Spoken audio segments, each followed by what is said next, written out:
पढ़ रहे थे हमारा फर्स्ट लेसन जिसका नाम है परिचय, जिसके लास्ट वीडियो में हमने जाना था कि समष्टि अर्थशास्त्र का उद्भव किस प्रकार हुआ। तो हमने बात की थी कि जो J.M. कीन्स है, जॉन मैनार्ड कीन्स, जिनकी की पुस्तक का नाम है the general theory of employment, interest and money, जो कि 1936 में प्रकाशित हुई थी। इसी के बाद से समष्टि अर्थशास्त्र को एक अलग शाखा के रूप में अध्ययन किया जाता है और इसीलिए J.M. कीन्स को समष्टि अर्थशास्त्र का जनक भी कहते हैं। हमने बात की थी कि किस तरीके से 1929 से 1933 के बीच में महामंदी का दौर चला था, जिसके फलस्वरूप जो अर्थशास्त्र की जो पुरानी विचारधारा है, क्लासिकल विचारधारा, वो क्या हो गई थी, गलत साबित हो गई थी। इसीलिए कीन्स की कीन्सियन विचारधारा का चलन हुआ और उन्होंने बताया था कि किस प्रकार निवेश व्यय को बढ़ाकर हम अर्थव्यवस्था में समग्र मांग की, राष्ट्रीय आय की, राष्ट्रीय रोजगार की हम वृद्धि कर सकते हैं। ठीक है बच्चों, अब हम आगे बढ़ते हैं कि जो समष्टि अर्थशास्त्र की जो पुस्तक है उसके क्या संदर्भ हैं। तो स्टार्ट करते हैं।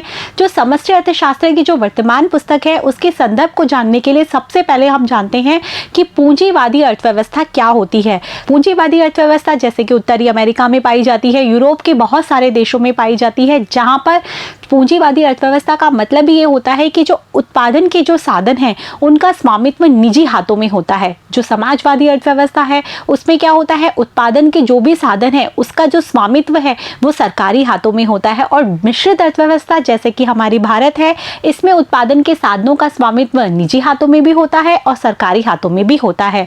विदेशों में या विश्व में हम कह सकते हैं कि हमेशा से पूंजीवादी अर्थव्यवस्था का चलन रहा है। और यदि हम भारत को वर्तमान संदर्भ में देखेंगे तो बहुत सारे जो सेक्टर ऐसे हैं जहां पर अभी भी पूंजीवादी ही प्रथा प्रचलित है, जहां पर कि अभी बहुत सारे उत्पादन के साधन हैं जिस पर कि पूंजीवादी अर्थव्यवस्था अर्थात निजी क्षेत्र का क्या है, स्वामित्व है। ठीक है बच्चों, तो पहले हम पढ़ेंगे पूंजीवादी अर्थव्यवस्था क्या होती है, उसके बाद हम जानेंगे कि किस प्रकार अर्थव्यवस्था के जो 4 क्षेत्र हैं वो अलग अलग होते हैं और वो आपस में जुड़े हुए होते हैं। ठीक है बच्चों, तो सबसे पहले हम पढ़ते हैं पूंजीवादी अर्थव्यवस्था के बारे में।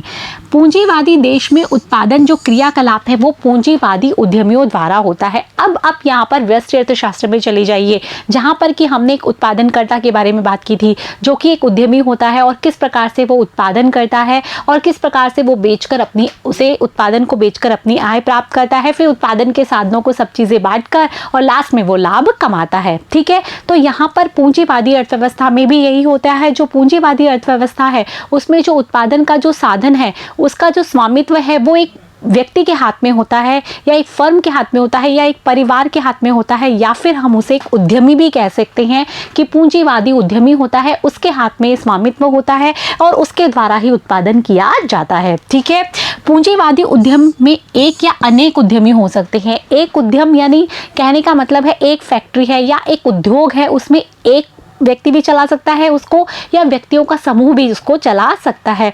मतलब ये जो एक फैक्ट्री, जैसे यदि हम बात करें किसी संस्था की, तो एक समूह के द्वारा चलाई जा रही है वो संस्था या फिर किसी एक व्यक्ति के द्वारा चलाई जा रही है, तो वो उत्पादन जो इकाई है वो किसी के द्वारा भी चलाई जा सकती है, एक व्यक्ति के द्वारा या व्यक्तियों के समूह के द्वारा। और इन व्यक्ति को यहाँ पर उद्यमी कहा गया है।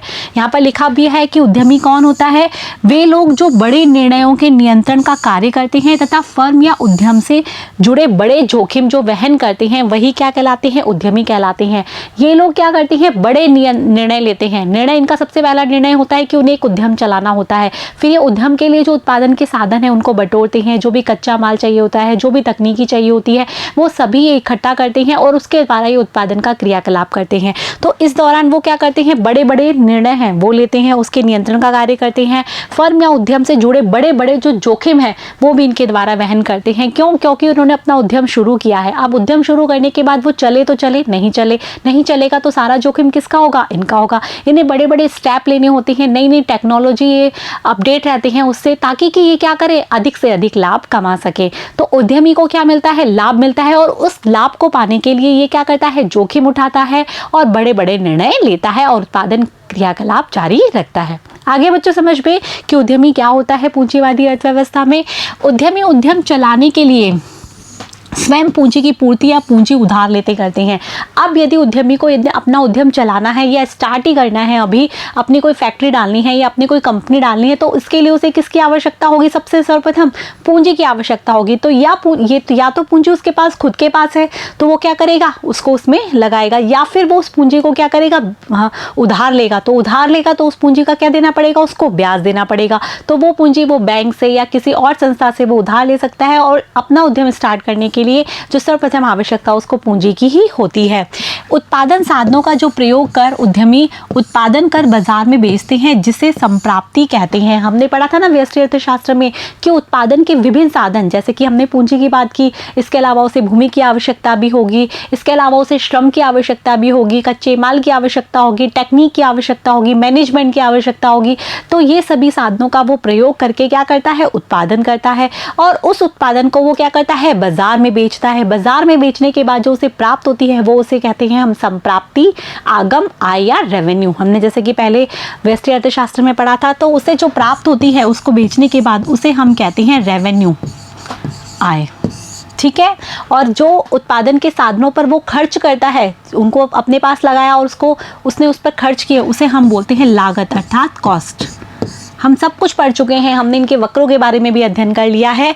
इस संप्राप्ति को उत्पादन के साधनों को क्या किया जाता है, प्रदान किया जाता है। ये जो आय उसे प्राप्त होती है, उस आय को वो खुद ही नहीं रख लेता, बल्कि जो उसने उत्पादन के साधन लगाए थे, भूमि लगाई थी, पूंजी लगाई थी, श्रम लगाया था, तकनीक लगाई थी, तो उसको ये प्रदान कर देता है। जैसे कि उसने पूंजी लगाई है तो पूंजी को वो क्या कर देता है, ब्याज दे देता है। यदि उसने उद्यम स्टार्ट करने से पहले जो पूंजी उधार ली थी तो उसका ब्याज उसको देना पड़ेगा ना, जो उसने लाभ कमाया है उसी में से तो देगा वो, तो पूंजी उसको ब्याज दे देता है। भूमि है वो क्या करता है, लगान दे देता है भूमि को, और श्रम है उसको क्या देनी होती है, मजदूरी। ये क्या है, पूंजी, भूमि, श्रम, इनकी कीमत होती है। जो भूमि है उसकी कीमत होती है लगान या किराया, जो पूंजी है उसकी कीमत होती है ब्याज, और श्रम की कीमत होती है मजदूरी। तो इस प्रकार जो उत्पादन जो उसे आय प्राप्त होती है उसको क्या करता है, उत्पादन के साधनों की जो आय है उनके रूप में उसको दे देता है, और ये चुकाता है ब्याज, लगान और मजदूरी के रूप में। ठीक है बच्चों, समझ में आ गया। क्षेत्र संप्राप्ति को उद्यमी की आय कहते हैं, जो लाभ कहलाता है। अब जो बचता है उसके पास, उसे आय को हम कहते हैं। जो भी उसने अब सब कुछ बांट दिया, हमने देखा कि उसने भूमि को लगान दे दिया, जो पूंजी है उसको ब्याज दे दिया, उसके बाद जो उसके पास शेष बचता है उसे हम उद्यमी की क्या कहते हैं, आय कहते हैं, जिसे कि हम लाभ भी कहते हैं। सब कुछ बांटने के बाद उसके बाद जो शेष बचेगा वो उसका लाभ कहलाएगा, जो कि उसको जोखिम वहन करने के उसमें मिलेगा। उसने जोखिम वहन किया है, उसने स्टार्ट किया है, तो उसके लिए उसको उद्यमी को लाभ प्राप्त होता है। उत्पादक जो लाभ का उपयोग नई मशीन, नए कारखाने लगाने के लिए करते हैं ताकि उत्पादन में विस्तार हो। अब उत्पादक क्या करेगा, उस लाभ को भी क्या करेगा, और विस्तार करना चाहेगा, उससे निवेश में डाल देगा। निवेश जैसे कि वो बहुत सारी नई मशीन खरीद लेगा, नए औजार ले आएगा, तो जिससे क्या होगा, उत्पादन और अधिक बढ़ेगा, और अधिक बढ़ेगा तो उसका लाभ और अधिक बढ़ेगा, फिर उस लाभ को वो क्या कर देगा, उसमें डाल देगा। तो इस तरीके से ये जो चक्र है वो चलता रहता है। उत्पादक है वो लाभ कमाता रहता है और उस लाभ से वो उत्पादन का विस्तार करता चला जाता है। ठीक है बच्चों, समझ में आया। उत्पादन क्षमता में वृद्धि के लिए व्यय किया जाता है, उसे हम कहते हैं निवेश व्यय।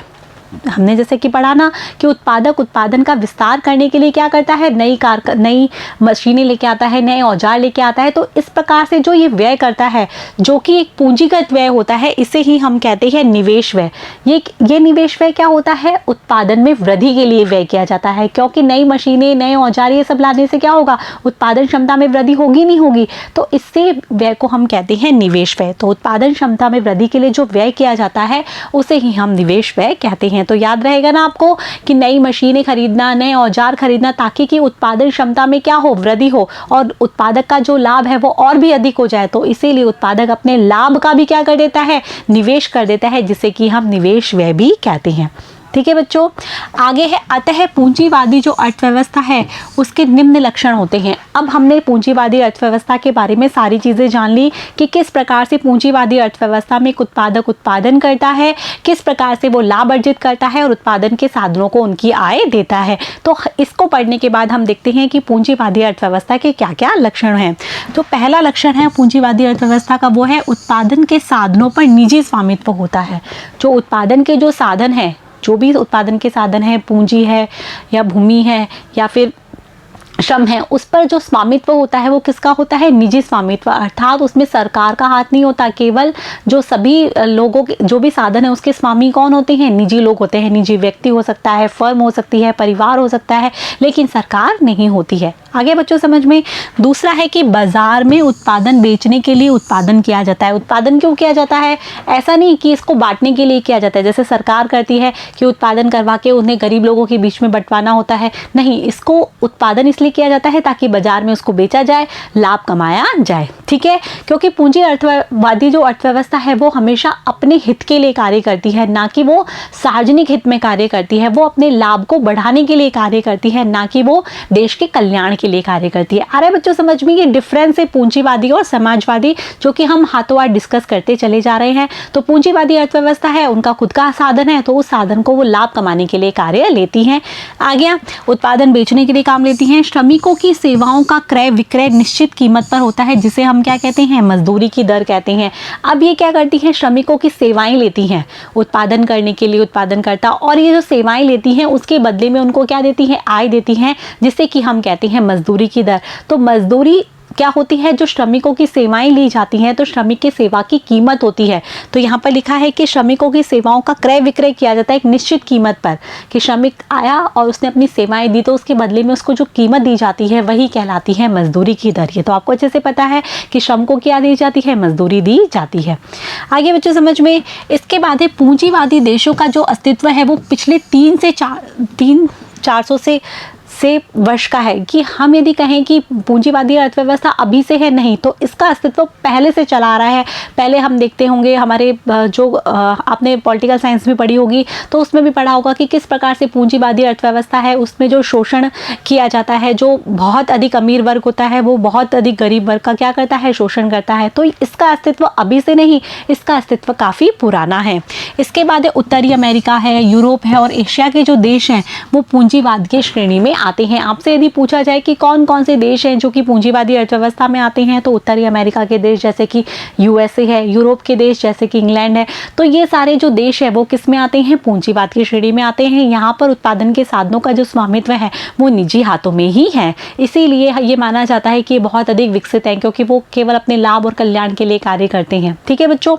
आगे है विकासशील देश जो हैं उसमें जो उत्पादन की इकाइयाँ हैं वे पूंजीवाद के अनुसार जिन्हें फर्म कहा जाता है। यदि हम विकासशील देश जैसे हम भारत की ही बात कर ले तो यहाँ पर बहुत सारी उत्पादन की इकाइयाँ हैं, जैसे कि आप देखोगे कि रिलायंस इंडस्ट्रीज़ हैं, ये क्या है, एक प्राइवेट इंस्टीट्यूशन है। यदि हम ये बोलें कि ये क्या है, ये एक पूंजीवादी अर्थव्यवस्था के रूप में है। क्यों? क्योंकि उनके खुद के साधन हैं और ये उत्पादन के साधनों को कार्य में लगाकर और क्या करते हैं, लाभ अर्जित करते हैं। तो इसी प्रकार से विकासशील देशों में जो उत्पादन की जो इकाइयाँ हैं वो क्या है, पूंजीवाद के अनुरूप ही हैं। हमारे भारत देश में भी ऐसी बहुत सारी इकाइयाँ हैं जो पूंजीवादी अर्थव्यवस्था में ही गिनी जाएंगी।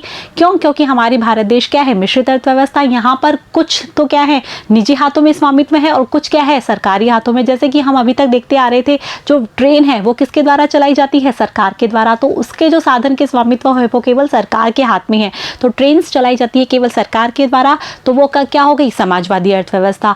और यदि हमने देखा कि पूंजीवादी अर्थव्यवस्था तो एक फर्म जो होगी जिसके उत्पादन के साधनों का स्वामित्व उनके पास होता है, जैसे हमने भी रिलायंस इंडस्ट्रीज की बात की, और भी बहुत सारी हमारे यहाँ पर इंडस्ट्रीज हैं जो कि क्या है, पर्सनलाइजेशन है, जिसमें पूंजीवाद है।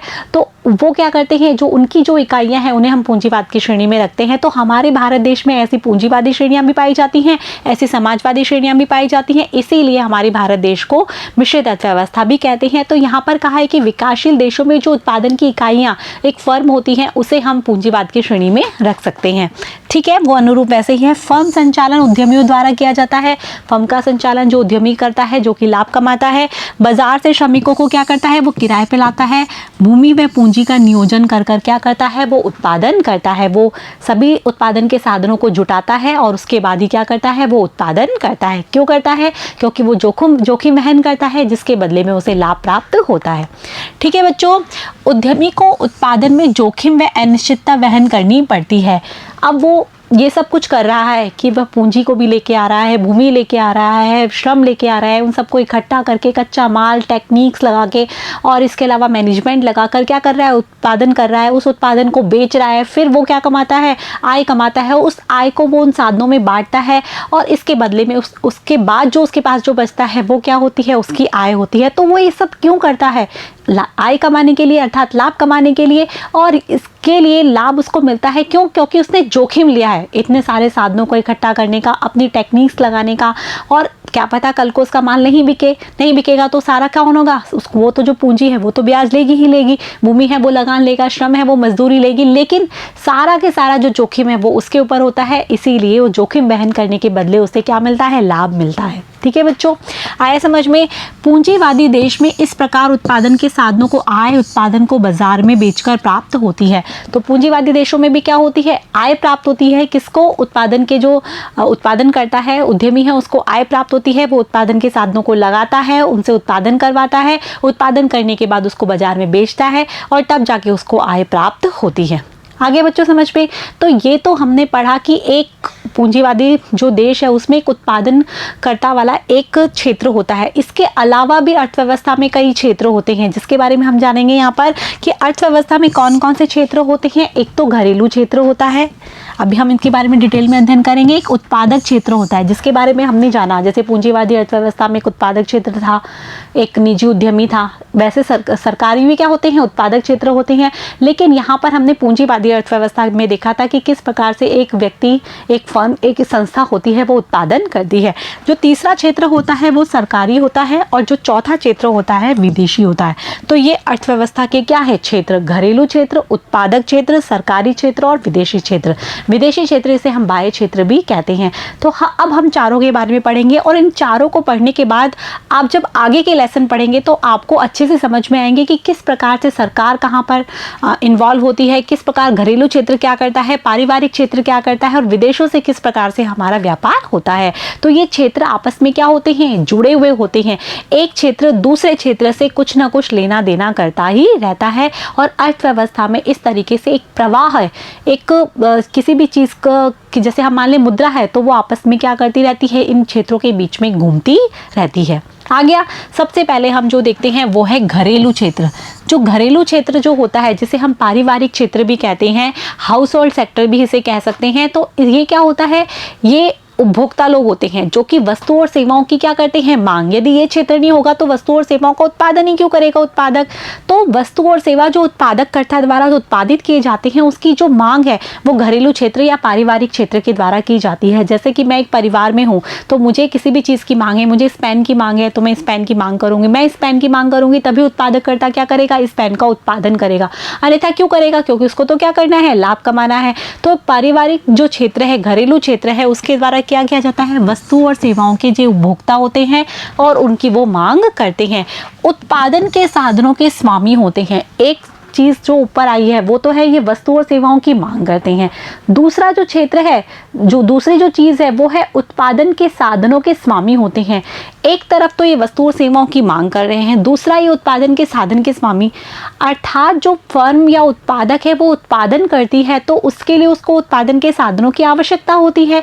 तो ये उत्पादन के साधन उसे कहाँ से मिलते हैं, ये सारे मिलते हैं उसे परिवार क्षेत्र से, क्योंकि परिवार क्षेत्र के पास ही भूमि होती है, परिवार क्षेत्र के पास श्रम होता है, परिवार क्षेत्र के पास पूंजी होती है, जिसे कि वो किसे देते हैं, उत्पादक क्षेत्र को देते हैं और बदले में उसके बदले जो उन्हें ब्याज मिल रहा है, उसके बदले में उन्हें लगान मिल रहा है, श्रम की कीमत मजदूरी मिल रही है, तो वो उसे हासिल करते हैं। तो लेना देना हो गया ना, कि जो फर्म है वो क्या करती है, जो घरेलू क्षेत्र है उसे तो क्या करती है, वस्तु और सेवाएं देती है, क्योंकि वो उसकी क्या करते हैं, मांग करते हैं और वो उसका उत्पादन करती है, वो देती है। और लेती क्या है उनसे, उत्पादन के जो साधन है वो उनसे लेती है और बदले में उनकी आय देती है। तो इस प्रकार से हमने देखा ना कि किस प्रकार से फर्म और उत्पादक जो क्षेत्र, उत्पादक क्षेत्र और परिवार क्षेत्र आपस में जुड़े हैं, इन दोनों में आपस में क्या है, लेना देना होता है। इसके बारे में हम सेकेंड चैप्टर में और भी डिटेल में जानेंगे कि किस प्रकार से इन दोनों के जो फर्म क्षेत्र है और जो परिवार क्षेत्र है उन दोनों के बीच में किस प्रकार से मुद्रा का प्रवाह चलता रहता है। आगे बच्चों समझ में, अभी तो आप ये देख लीजिए कि ये केवल वस्तु और सेवाओं के उपभोक्ता होते हैं और ये उत्पादन के जो साधन होते हैं उनके स्वामी भी होते हैं, जो कि ये फर्म या उत्पादक को देकर उनकी आय प्राप्त करते हैं। उत्पादन क्षेत्र द्वारा उत्पादित वस्तुओं और सेवाओं के खरीदार होते हैं, मतलब उपभोक्ता होते हैं तो खरीदार भी करेंगे, उसकी मांग करेंगे तो क्या करेंगे, उसकी खरीद भी करेंगे। तो उत्पादन क्षेत्र ने जो भी वस्तु और सेवाएं उत्पादित की है उसके खरीदार कौन होता है, पारिवारिक क्षेत्र ही होता है। अपनी सेवाओं के बदले मजदूरी, ब्याज व लाभ के रूप में भुगतान करते हैं। अब ये उत्पादन के साधन के क्या होते हैं, स्वामी होते हैं। तो ये जो साधन है वो फर्म या उत्पादक को देते हैं, तो उसके बदले में क्या लेते हैं, मजदूरी लेते हैं, ब्याज लेते हैं या लाभ के रूप में भुगतान लेते हैं। इन्हें क्या कहते हैं, हम पारिवारिक क्षेत्र भी कहते हैं, जैसे कि हमने बताया था, इसे हम पारिवारिक क्षेत्र भी कहते हैं या फिर आप इसको हाउस होल्ड सेक्टर भी कह सकते हो। इसके बारे में आपको दो बात बहुत अच्छे से याद रखनी है कि वस्तु और सेवाओं की मांग करते हैं या उपभोक्ता होते हैं, और उत्पादन के साधनों के क्या होते हैं, स्वामी होते हैं। परिवार क्या करते हैं, बचत भी करते हैं और कर भी अदा करते हैं। अब परिवार के द्वारा जो भी इन्हें आय प्राप्त होती है उससे क्या करते हैं, ये बचत भी करते हैं। जैसे कि आप भी परिवार क्षेत्र में आते हैं तो आपको भी पता है कि यदि हमारे पास जो इनकम है तो हम उसकी क्या करते हैं, बचत करने की कोशिश करते हैं ताकि भविष्य में हम उसको काम में ले सकें, और बचत भी करते हैं। साथ में परिवार क्षेत्र जो आय कमाती है उसके ऊपर सरकार को कर भी अदा करती है। तो ये दोनों कार्य भी ये करते हैं, बचत भी करते हैं और इसके अलावा कर भी अदा करते हैं। अब ये कर अदा कर रहे हैं तो किसे अदा कर रहे हैं, सरकार को। तो ये किससे जुड़े हुए हैं, सरकारी क्षेत्र से भी ये जुड़े हुए होते हैं। आगे बच्चों समझ में कि किस तरीके से घरेलू क्षेत्र किस चीज़ के स्वामी होते हैं और किस चीज़ की वो मांग करते हैं। ठीक है, इसके बाद है सेकंड उत्पादक क्षेत्र, जिसके बारे में हम पढ़ चुके हैं कि जो पूंजीवादी अर्थव्यवस्था में कैसे एक उत्पादक होता है। तो उत्पादक क्षेत्र के बारे में हम कह सकते हैं कि ये वस्तु और सेवाओं का क्या करते हैं, उत्पादन करते हैं, जिनकी मांग किसके द्वारा की जाती है, पारिवारिक क्षेत्र के द्वारा।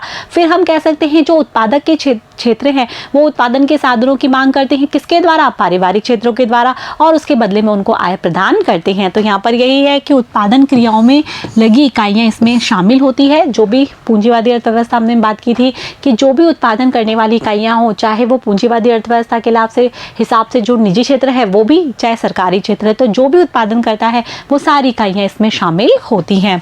उत्पादन क्षेत्र उत्पादन साधन घरेलू क्षेत्र से प्राप्त करते हैं। जैसा कि हमने बताया कि इनको साधनों की आवश्यकता होती है उत्पादन करने के लिए, तो ये कहाँ से प्राप्त करते हैं, घरेलू क्षेत्र से। बदले में उत्पादन के साधनों की आय का बंटवारा उनको कर देते हैं। ठीक है, इसके द्वारा जो उत्पादित जो वस्तु और सेवाएं होती हैं इसका प्रयोग किसके द्वारा किया जाता है, घरेलू क्षेत्र। घरेलू क्षेत्र या पारिवारिक क्षेत्र वस्तुओं और सेवाओं की मांग करता है, तभी तो ये क्या करते हैं, उत्पादन करते हैं। तो इनके द्वारा जो उत्पादन किया जाता है वस्तुओं सेवाओं का, उसका प्रयोग कौन करते हैं, घरेलू क्षेत्र करते हैं। ठीक है बच्चों, आगे हम देखते हैं तीसरा क्षेत्र, वो है सरकारी क्षेत्र, गवर्नमेंट सेक्टर। गवर्नमेंट सेक्टर, ठीक है बच्चों। तो जो थर्ड जो सेक्टर है सरकारी क्षेत्र, सरकारी क्षेत्र क्या करता है, कल्याण के लिए कार्य करता है। जैसे हमने पूंजीवादी अर्थव्यवस्था में बात की थी, वो कभी भी सार्वजनिक हित की बात नहीं करेंगे, सार्वजनिक कल्याण की बात नहीं करेंगे, वो केवल क्या करेंगे, खुद के कल्याण और खुद के लाभ की बात करेंगे।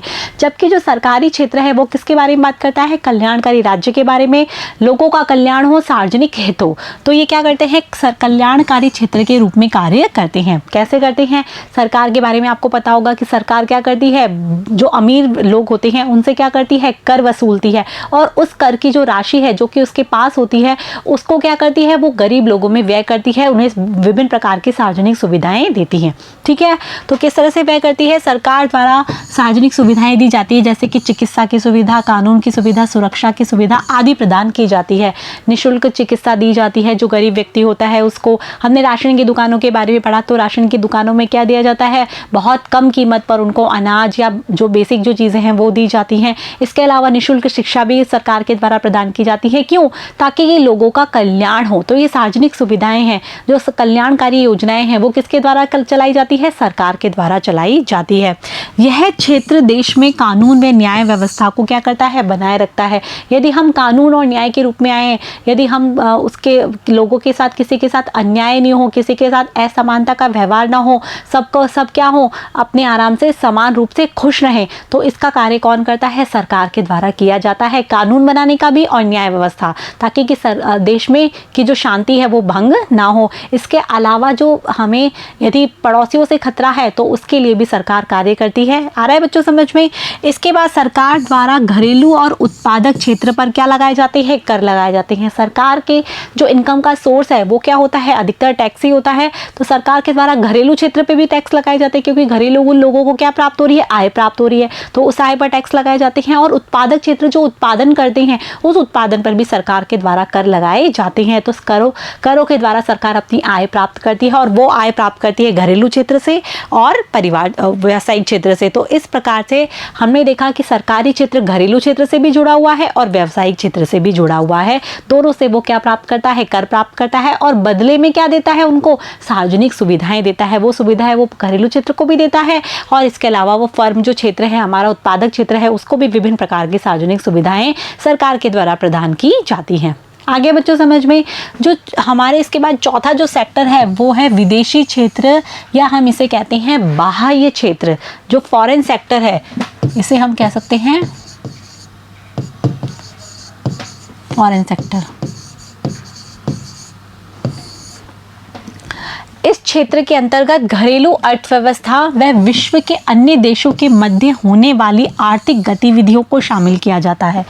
अब हमारा जो देश है वो केवल हमारे अंदर आने वाली गतिविधियां नहीं करता, बल्कि विदेशों से भी क्या करता है? आयात करता है, और हमारा जो सामान है उनको निर्यात किया जाता है। अर्थात हमारे देश की अर्थव्यवस्था विदेशों की अर्थव्यवस्था भी जुड़ी हुई है। जैसे कि हमने लास्ट जो चैप्टर है हमने बताया था कि उत्तरी अमेरिका, यूरोप के देशों में क्या आई? महामंदी आई। तो जिसका प्रभाव किस पर पड़ा? विश्व के अन्य देशों पर भी पड़ा। क्यों? क्योंकि आपस में क्या करते हैं? आयात निर्यात करते हैं। तो हमारे देश में भी यही हुआ ना कि यदि हम क्या करते हैं? दूसरे देशों से जुड़े हुए हैं, तो वो दूसरा जो देश है वो कहलाता है विदेशी क्षेत्र, बाह्य क्षेत्र, जिसके द्वारा विभिन्न वस्तुओं का आयात पर निर्यात किया जाता है। ठीक है, तो यहाँ पर ये लिखा है कि इस क्षेत्र के अंदर का घरेलू अर्थव्यवस्था और विश्व के जो अन्य देशों के मध्य होने वाली जो आर्थिक गतिविधियां हैं वो इसके अंदर शामिल की जाती है।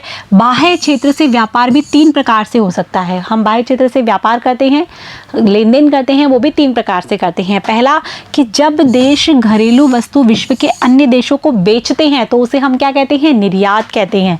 क्या कहते हैं? निर्यात, जिसे कि हम कहते हैं एक्सपोर्ट। ठीक है, यदि हम अपना सामान दूसरे देशों को बेचते हैं, जैसे कि हमारे पास किसी चीज़ का उत्पादन बहुत अधिक है और उसकी क्वालिटी भी बहुत अच्छी है, क्योंकि हमें क्या है उसकी जो उत्पादन में लागत है वो भी बहुत कम आ रही है, तो हम क्या कर सकते हैं? उसको दूसरे देशों की डिमांड पे हम उसको बेच सकते हैं, जिसे कि हम क्या कहते हैं? निर्यात कहते हैं। ठीक है, इसके बाद जो दूसरा है, जब देश विश्व के अन्य देशों से वस्तुएं खरीदता है तो उसे हम कहते हैं आयात। तो हम उसे कहते हैं आयात, इंपोर्ट। जब हम क्या करते हैं? दूसरे देशों से चीज़ें मंगाते हैं जिसका कि हमारे पास उत्पादन पर्याप्त मात्रा में नहीं हो पाता, या फिर क्वालिटी अच्छी नहीं हो पाती, हमारे देश की जो वातावरण है या फिर हमारे देश की कंडीशंस ऐसी है कि वहाँ पर ये वस्तुएं नहीं उग सकती या उत्पादित हो सकती, तो हम क्या करते हैं? विदेशों से उसे मंगा लेते हैं, जिसे कि हम कहते हैं आयात। क्या कहते हैं? आयात या फिर इंपोर्ट कहते हैं। जो तीसरी तरह के है वो है किसी देश की अर्थव्यवस्था में विदेशी पूंजी का भी प्रवाह हो सकता है, अथवा देश विदेशों में पूंजी का निर्यात भी कर सकता है। अब हमने बात की, ये तो वस्तुएं मंगाने की बात हुई, सेवाएं मंगाने की बात हुई, या सेवाएं भेजने की या वस्तुएं भेजने की बात हुई, जैसे हमने आयात निर्यात का नाम दिया। इसके अलावा जो पूंजी है, पूंजी अर्थात कोई विदेशी संस्था है या विदेशी कंपनी है वो हमारे भारत देश में निवेश करती है, तो वहाँ की पूंजी वो क्या आ रही है? हमारे देश में आ रही है। इसके अलावा हमारे देश की कोई कंपनी है वो विदेश में इन्वेस्ट करना चाहती है, विदेश में पैसा लगाना चाहती है, तो वो पूंजी कहाँ जा रही है? विदेश में जा रही है। तो इसी प्रकार विदेशी पूंजी का प्रभाव भी हो सकता है। विदेशी पूंजी आ भी सकती है या हमारे देश की पूंजी विदेशों में जा भी सकती है। तो पूंजी के द्वारा भी क्या होती हैं? अर्थव्यवस्थाएं एक दूसरे से जुड़ जाती हैं। तो हमने क्या देखा कि बाह्य क्षेत्र और विदेशी क्षेत्र में क्या होता है कि हमारे देश की जो अर्थव्यवस्था है वो दूसरे क्षेत्र की अर्थव्यवस्था से जुड़ जाती है, निर्यात, आयात और विदेशी पूंजी के प्रवाह के द्वारा। आगे बच्चों समझ में, तो हमने इस पार्ट में क्या पढ़ा? हमने पढ़ा कि किस तरीके से पूंजीवादी अर्थव्यवस्था में एक फर्म या एक इकाई उत्पादन की कार्य करती है, कैसे वो उत्पादन के साधनों को लगाकर उत्पादन करती है, फिर उनको उनकी उत्पादन के साधनों को उनकी आय देती है, वो लाभ कमाती है। पूंजीवादी अर्थव्यवस्था में जो उत्पादन है उसका जो साधन है उस पर स्वामित्व निजी हाथों का ही होता है। हमने पूंजीवादी अर्थव्यवस्था के लक्षण सारे पढ़े, वो आपको अच्छे से याद करने हैं। इसके बाद हमने क्षेत्रों की बात की कि अर्थव्यवस्था में जो 4 क्षेत्र होते हैं, घरेलू क्षेत्र जिसे पारिवारिक क्षेत्र भी कहते हैं, उत्पादक क्षेत्र, इसके अलावा तीसरा है सरकारी क्षेत्र और चौथा है बाह्य क्षेत्र या विदेशी क्षेत्र। तो ये आपस में किस प्रकार से जुड़े हुए हैं और इनकी क्या क्या विशेषताएं हैं, ये आपको सबको अच्छे से याद रखनी है। ठीक है बच्चों, तो समझ में आया। इसी के साथ हमारा लेसन यहाँ होता है समाप्त, जिस लेसन में हमने पूरे समष्टि अर्थशास्त्र में हम किस चीज़ का अध्ययन करने वाले हैं, क्या समष्टि अर्थशास्त्र की बेसिक्स हैं, उसके बारे में हमने जाना। अब हम नेक्स्ट वीडियो में मिलेंगे। हमने पूरा पार्ट पढ़ लिया है, अच्छे से सब चीज़ों के बारे में जान लिया है। तो अब हम नेक्स्ट वीडियो में पढ़ेंगे कि क्वेश्चन आंसर किस तरीके से हमें इसके सॉल्व करने हैं। तो पाठ्य पुस्तक के प्रश्न हम करेंगे नेक्स्ट वीडियो में। तब तक के लिए आप मेरे साथ बने रहिए, पढ़ते रहिए, बढ़ते रहिए। Thank you.